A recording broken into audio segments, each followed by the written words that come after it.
Welcome to the Listening Time podcast. Hey, everyone, this is Connor, and you're tuned into episode 17 of the Listening Time podcast. Thanks for joining us today. I apologize if my voice sounds a bit off, I'm under the weather. I appreciate your patience and understanding. Speaking of patience, that's the focus of today's episode.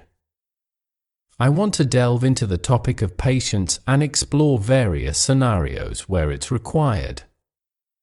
I think this will be beneficial for all of us because, frankly, most people could use a little more patience. When we say someone has room for improvement, we mean there's always potential to get better, no one's perfect. Patience is an area where we all have room for growth, and today's discussion aims to inspire us to cultivate more patience in our daily lives. That's our agenda for today.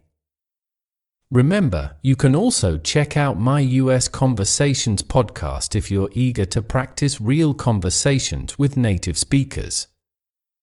Each episode features a different guest from around the country discussing various topics.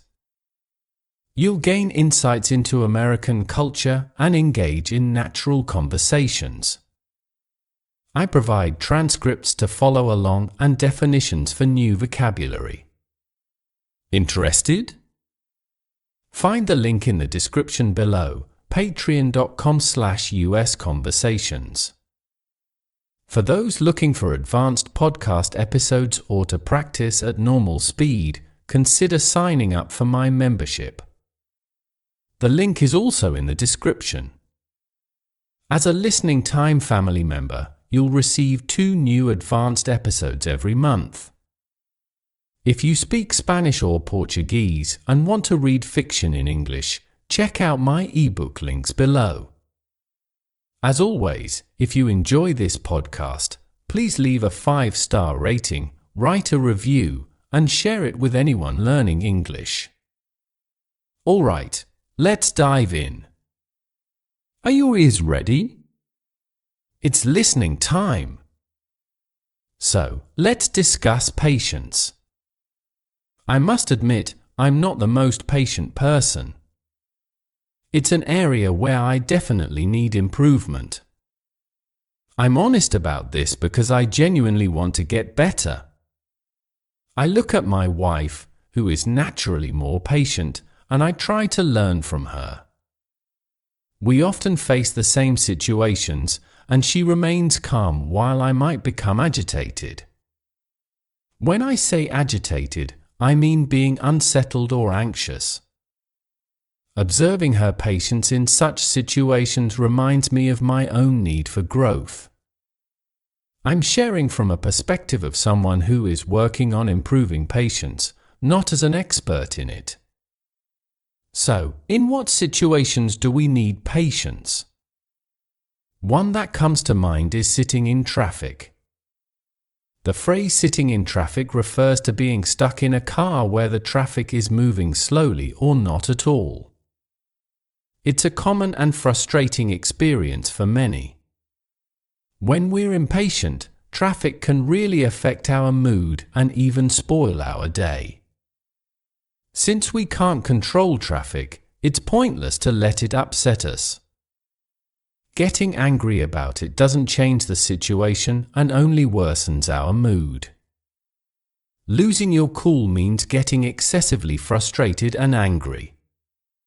So, we should try not to lose our patience when faced with traffic. I admit, I struggle with this myself, and it's something I need to work on. Another situation requiring patience is dealing with difficult people. We've all encountered challenging individuals. Sometimes, we let these situations or people frustrate us to the point where we act out or communicate poorly. Of course, if someone's actions are egregious, anger is understandable. But often, it's about remaining patient with people who are just difficult to handle. This can occur in various settings: work, public places, or with service staff. Patience is crucial here because, sometimes, we are the difficult ones, and others have to be patient with us. It's a two-way street. Listening to others is another situation where patience is key. It might not seem obvious, but listening requires patience. People often talk a lot or share lengthy stories, and it's easy to get bored or distracted. Effective listening is a crucial skill. By being patient and genuinely interested in what others are saying, you build better relationships and communication. Let the speaker finish before you jump in with your thoughts. This demonstrates respect and patience. Learning a language is another area where patience is vital. As a language learner myself, I know it's a slow process. I often receive questions from learners who feel stuck or frustrated with their progress. They wonder why they aren't improving faster or what they're doing wrong. Most often, it's not that they're studying incorrectly, it's just that language learning is a gradual process. For example, I've been speaking Spanish for over a decade. My wife speaks to me exclusively in Spanish, and I lived in Mexico for 6 years. Yet, even now, I continue to learn and make mistakes. The process is ongoing, and progress can be slow, but it's important to keep going and be patient with oneself.